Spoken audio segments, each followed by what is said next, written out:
Hey everyone, I'm Jane, just your average 27-year-old. Life took a surprising turn for me a few years ago. This is my story, straightforward and real. It all began when I changed jobs and became an accountant at a new company. That's where I met Mark. He was the sales guy, confident, charming, with a smile that could sell anything. Our first encounter was in the break room over the office's finicky coffee machine. "Hey, you're the new accountant, right?" Mark said, leaning casually against the doorframe with a smirk. "Guilty as charged. I'm Jane and you are." I replied, trying to act cool but secretly curious. "I'm Mark, head of sales and the unofficial coffee machine expert," he said with a wink. We both laughed, and from that moment, we hit it off. Fast forward 2 years, and Mark planned the most romantic proposal. A weekend getaway to the beach, dinner at sunset. And then he got down on one knee. It was like a scene from a movie. I said yes without hesitation. Our wedding was simply beautiful and filled with love. Time flew by quickly. After our wedding, we began our married life in my grandpa's old house, a charming place full of history that I've always adored. A few weeks into settling down, Mark brought up a big idea. "Babe, have you ever considered taking a break from work? Being a housewife for a while?" Mark suggested one evening, his eyes hopeful. I was surprised. A housewife? "But Mark, I've always been passionate about my career," I replied, trying to hide my confusion. "I understand, Jane, but work has been going well for me. We can afford it. Imagine, no more stress, just focusing on us, and maybe starting a family soon," he said, reaching for my hand. His words were convincing, and I couldn't help but be swayed by his enthusiasm. So, against my better judgment, I agreed. Why not shake things up a bit, right? The first few weeks were exciting. I finally had time for gardening, reading, and trying new recipes. Mark would come home to a clean house and dinner on the table. We spent our evenings making plans and laughing. It felt like an extended honeymoon phase. But as time passed, I began to feel restless. I missed the challenges of my job and the satisfaction of solving complex problems. I even missed the annoying buzz of my office phone. Still, I brushed those feelings aside, telling myself it was just an adjustment period. Then things started to change.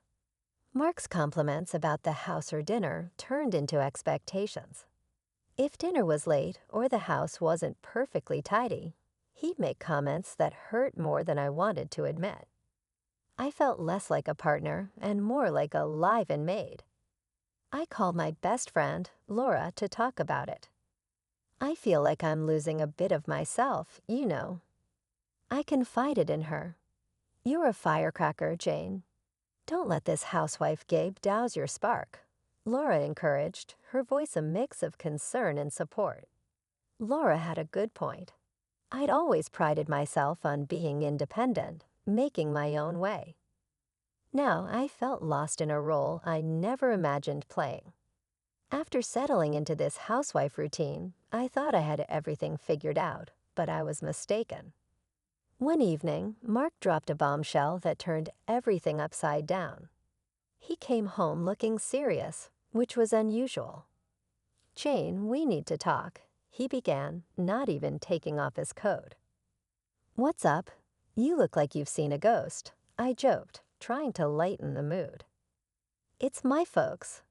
Their apartment is getting renovated, and they need a place to crash for a couple of weeks," Mark said, avoiding eye contact.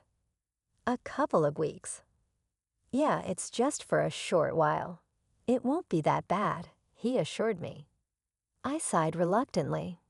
"Okay, but they need to respect our space." "Of course they will. Thanks, babe. You're the best." Fast forward a few days, and Mark's parents, Bob and Linda, arrived. It was chaos: bags, boxes, even furniture. They brought everything but the kitchen sink. Jane dear, make room. We've got a lot of stuff, Linda said, barging in with a box that seemed to contain her entire life. Bob followed, struggling with a huge armchair. Hope you don't mind us bringing some comforts from home, he grunted as he squeezed it through the door. Our cozy home turned into a storage unit overnight. Everywhere I looked, there were their belongings. It was overwhelming, to say the least. But that was just the beginning. Bob and Linda wasted no time settling in. Bob took over the TV, flipping channels like he owned the place. Linda started rearranging my kitchen. Linda, what are you doing? I asked, trying to stay calm. Oh, just organizing things a bit better, dear. You know how it is, she replied without even looking at me. I bit my tongue, reminding myself it was temporary, but inside I was furious. This was my home, and they were treating it like their vacation house. Then came the dinner disaster. I made a healthy salad and grilled chicken, my usual fare, but Linda looked at her plate like I'd served her grass. What's this, rabbit food? She scoffed, pushing the plate away. Mom, come on. Jane worked hard on this. Mark tried to intervene. It's fine, Mark. I can make something else, I said, though it was far from fine. No, let's order pizza. I need some real food, Bob chimed in, already reaching for his phone. That night, as I lay in bed, I couldn't shake the feeling of being an outsider in my own home. Mark snored beside me, unaware of the turmoil inside me. I was doing all the hosting, cooking, and cleaning, only to be treated like an unpaid maid in my own house. My in-laws, Bob and Linda, had turned my house into their personal playground. Linda started taking over the kitchen like she was running a military operation. One morning, as I made my usual avocado toast, she marched in and made a face. What are you eating? Bird food. She snorted, rummaging through the fridge. It's avocado toast, Linda. It's healthy, I replied, trying to stay calm. Healthy? Cash. You need some real food, girl. Here, let me make you some eggs and bacon, she said, pushing me aside. I stood there fuming as she took over my breakfast. It was clear she didn't respect my choices or my space. Then there was Bob. He had turned our living room into his personal lounge. One evening, I wanted to watch my favorite show, but Bob was sprawled on the couch, watching some loud action movie. Bob, do you mind if I watch my show? It's the season finale tonight, I asked, holding the remote. No can do, Jane. I'm watching this. Find something else to do, he replied without even looking my way. I couldn't believe it, feeling like a stranger in my own living room. I stormed off, but the real kicker came a few days later when I found Linda. Here's your text punctuated and organized into short paragraphs. Rearranging my closet, I yelled, Linda, that's my personal stuff. I was losing my temper. Oh, relax, Jane. I'm just making some space for our things. You've got too much junk here anyway, she said, tossing my clothes aside. That's when Mark walked in. What's all the yelling about? He asked. Your mother is going through my things. That's what's wrong. I snapped. Mom, maybe you should ask Jan before moving her stuff, Mark said, but his tone was half-hearted. Fine. I was just trying to help, Linda huffed, leaving the room. Mark turned to me. Jane, can't you just let it go? They're just trying to fit in. They're taking over. Mark, this is our home, not theirs, I said, my voice rising. Mark sighed. Just bear with it a bit longer, okay. I felt so alone in that moment. My home didn't feel like mine anymore, and it seemed like Mark was more on her side than mine. The situation in my house was already pretty tense, but what happened next really pushed me over the edge. One day, I noticed my bank card was missing. Panic mode kicked in. I tore the house apart looking for it, only to find it in the most unexpected place. Linda's purse. I confronted her immediately. "Linda, why do you have my bank card?" She just shrugged. "Oh, I needed to pick up a few things and didn't have cash on me. I didn't think it would be a big deal." "A big deal? You took my card without asking. That's stealing." I was fuming. Before I could say another word, Mark walked in. "What's all this shouting about?" he asked, looking at me, then to his mother. "Your mom took my bank card and used it without my permission," I explained, holding up the card. He turned to Linda. "Mom, you should have asked first."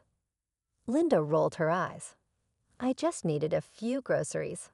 It's not like I bought a diamond necklace." I couldn't believe my ears. "It's my money, Linda. You can't just take my things." That's when Mark dropped a bombshell. "Jane, let's not blow this out of proportion. You live off my money anyway, so what's the big deal if my mom uses it?" I was speechless. His words hit me like a slap in the face. "Your money? I can't believe you're saying this. It's our money, Mark, and our marriage." He just shrugged. "Whatever, it's not a big deal. She'll pay you back." I felt like I was in some bad dream. My husband was taking his mother's side over something so serious. A couple of weeks passed, and the tension in the house became unbearable. I decided it was time to ask the big question. "So when are you two planning to move back to your apartment?" I asked Bob and Linda one evening at dinner. They just laughed. "Move back? Why would we do that?" Linda said, exchanging a look with Mark. "Yeah, we've decided to stay here. It's much nicer, and Mark doesn't want to waste money on rent for us," Bob added. I turned to Mark, looking for some sort of explanation. He avoided my eyes. "Yeah, Jane, it doesn't make sense to rent a place for them when we have space here," he said. I sat there stunned. My home, my sanctuary, was being overtaken. My husband, whom I thought was my partner, was now telling me his parents were here to stay. Just when I thought things couldn't get worse, they did. One day, I decided to go for a jog to clear my head, but luck wasn't on my side. I tripped and fell, and the pain was instant. I knew I had broken my leg. Hobbling back home was a nightmare. When I got back, I found Mark and his parents in the living room. "Mark, I think I broke my leg. I need to go to the hospital," I said, trying to keep the pain out of my voice. Mark looked up, annoyed. "What now, Jane? Can't you see we're busy here?" Linda chimed in, "Oh, stop being dramatic. It's probably just a sprain." "No, it really hurts. I need help," I insisted, feeling the room spin from the pain. Bob scoffed. "At your age, you shouldn't be running around like a teenager. Serves you right." I couldn't believe what I was hearing. "I'm in pain here. Can't any of you see that?" Mark finally got up, his expression more of inconvenience than concern.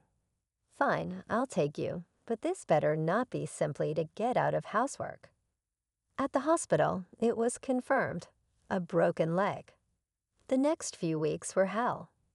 I was stuck at home on crutches, unable to do much. You'd think my husband and his parents would help, right? Wrong. They acted as if nothing had changed. I was still expected to cook and clean. One day, I was trying to make lunch, balancing on my crutches, when Linda walked in and saw me struggling. "Can't you do that any faster? We're hungry," she said, not offering to help. "I'm doing the best I can on one leg." I snapped, my frustration boiling over. "Well, it's not good enough. You're being incredibly lazy," Linda retorted. That's when Mark walked in. "What's going on here?" he asked, looking at me, then to his mother. "Your wife is taking forever to make lunch. It's like she's using her injury as an excuse," Linda complained. Mark sighed. Jane, can't you just try a bit harder? We're all hungry here. I was in disbelief. Try harder? I'm on crutches, Mark. What do you expect me to do? He just shrugged and left the kitchen with his mom, leaving me there, seething and in pain. You won't believe what happened next in my in-law nightmare. Just when I thought it couldn't get any worse. It did. A few weeks after my injury, Linda and Bob announced they were hosting Thanksgiving at our house and inviting their relatives over. The news hit me like a ton of bricks. Thanksgiving at our house? I asked incredulously. How am I supposed to manage that with my leg like this? Linda just waved her hand dismissively. Oh, you won't have to do much. Just stay out of the way and let us handle it, she said. I was fuming. This is my house, Linda. You can't just invite people over without asking me. That's when Mark stepped in. Jane, it's just a family gathering. Let's not make a big deal out of it. A big deal? Mark, I can barely walk, and now your parents are taking over our house for a party. I said, my voice rising. Bob chimed in. We thought it would be nice to have a family gathering here. After all, we're all living under the same roof now. And then Linda dropped another bombshell. Actually, Jane, we were thinking it might be best if you stayed somewhere else for a couple of weeks with your leg and all. You'll just be in the way. I stared at her, completely dumbfounded. Stay somewhere else. In my own house. Yes, dear, just for a couple of weeks. It's for the best, Linda continued, as if she was doing me a favor. I felt my blood boiling. You want me to leave my house so you can play host. That's insane. Mark chimed in, trying to sound reasonable. Jane, it's just for a short while. It'll be easier for everyone. Easier for everyone? This is my home, Mark. I'm not going anywhere. I shot back, my voice shaking with anger. Bob shrugged. We thought you'd appreciate not having to deal with the stress of the holiday. That was it. I lost it. Get out. Both of you, get out of my house now. I yelled, feeling a mix of rage and disbelief. Mark's face turned red. Jane, you're being unreasonable. They're my parents. You can't just kick them out. Unreasonable. They're taking over my home, and you're letting them. I practically screamed. Mark's expression hardened. If you can't respect my parents, maybe we shouldn't be together. Is that what you want? A divorce? I glared at him, feeling a rush of adrenaline. Without a word, I went to my desk drawer and pulled out a set of papers I had prepared just in case things went south. What's this? Mark asked, his voice faltering as he took the papers from my hand. Divorce papers. I've had them ready for a while now, I said, my voice steady. Mark looked at me, then at the papers and back at me. You serious? You'd really go through with this? Yes, I am.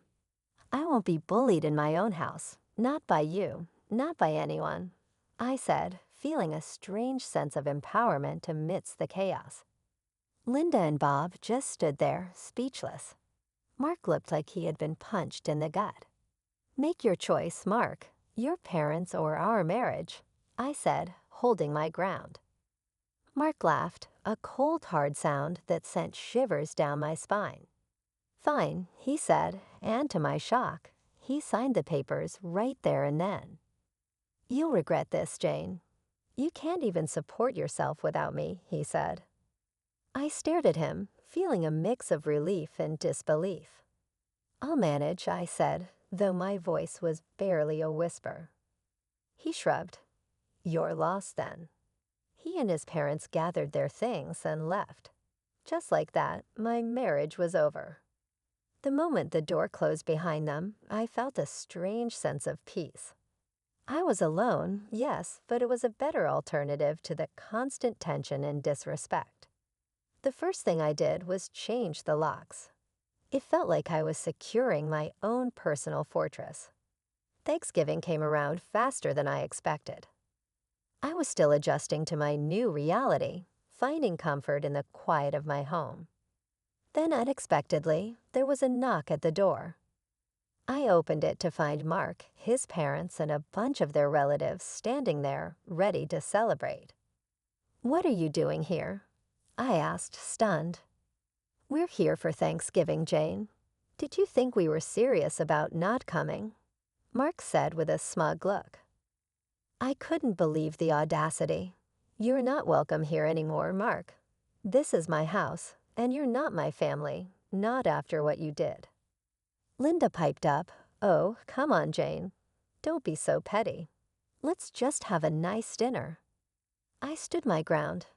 "No, you need to leave now." Mark laughed. "You can't kick us out. This was our family home." "Not anymore. I changed the locks, Mark." "You gave up any right to this house when you signed those papers," I said, feeling a surge of empowerment. There was a moment of silence. Then Mark's face turned red with anger. "Fine, have it your way," he said, and they all turned and left. After the Thanksgiving showdown, I started to rebuild my life. And let me tell you, it wasn't easy, but it was mine.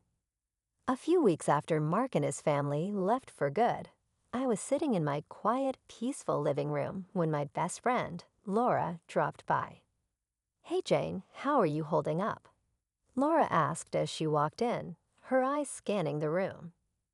"Better than I expected. Actually," I replied, offering her a smile. Laura sat down, looking at me closely. "You seem different, stronger somehow." I chuckled. "Yeah, I guess getting rid of dead weight does that to you." We both laughed, and in that moment, I felt lighter than I had in months. "But seriously, what's next for you, Jane?" Laura asked, her tone shifting to something more serious. I took a deep breath. "I'm going back to work. I've already started looking for accounting jobs. I'm not going to lie, it's a bit scary, but it's time to get back on my feet." Laura nodded. "That's the spirit. You were always the smartest one at the office. They'll be lucky to have you back." Her words meant a lot and gave me the boost I needed. I was ready to face the world again on my own terms. The next few weeks were a whirlwind of job interviews and getting my life back on track. I landed a great position at a local firm, and for the first time in a long while, I was excited about the future. My home was mine again. My life was mine again. I had faced the worst and come out stronger.